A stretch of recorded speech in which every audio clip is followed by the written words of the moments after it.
some to make it, and some to not. Well, you were talking about the plane now, The PT-19, a fun plane to fly. We had a good class. The guys that I was going through, most of them were former military. A lot of them had been sergeants, and they had gone into the program to get out of wherever they were. In some cases they just wanted to fly. But a lot of them had just, they thought, whatever I get in the cadets won't be as bad as what I've got now. And I kind of let a lot of that rub off on me, that they can't do anything to hurt me, and that they can push me around and haze me, but it's not going to bother me. And I think I got a lot of it from those guys. As a result, the class that I went through, which was 43K, the class ahead of us had a 75% washout rate in primary. The class behind us had a 60% rate.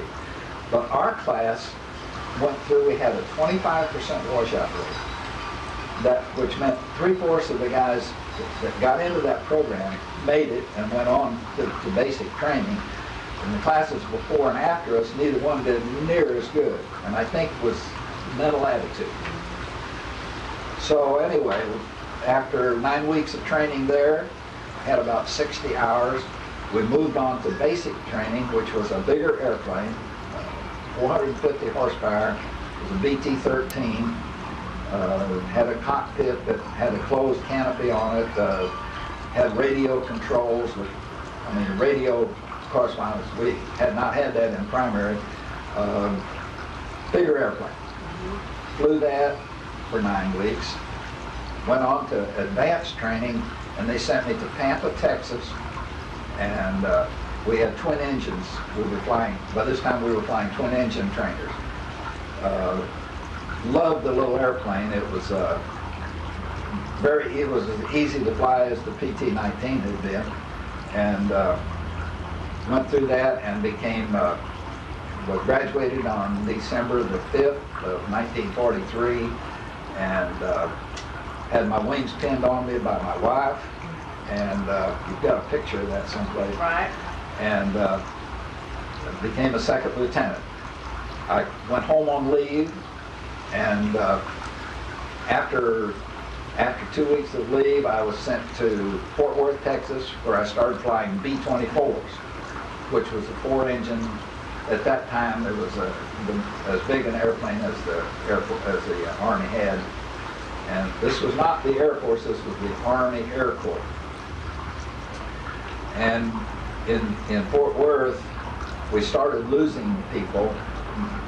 We had very few casualties during the cadet program. Occasionally somebody would get hurt, but mostly they washed them out before they had the chance to get hurt. We started flying B-24s. It was a very complex airplane. It was very hard to fly, and we started losing some guys. And this was just in training. This was just in training. And went through that for 9 weeks, and went to Salt Lake City, Utah, and picked up a crew. That was to be the crew that we were going to be in combat with. And I was up in Salt Lake about 2 weeks, and then we went by train down to El Paso, Texas, and we did our crew training in El Paso.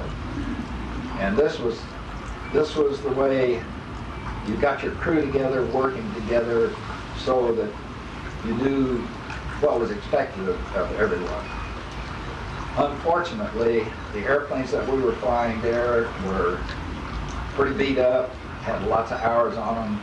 The maintenance was not all that great, and we lost a lot of people in El Paso. The first full 7 days that we were there, we lost 5 crews.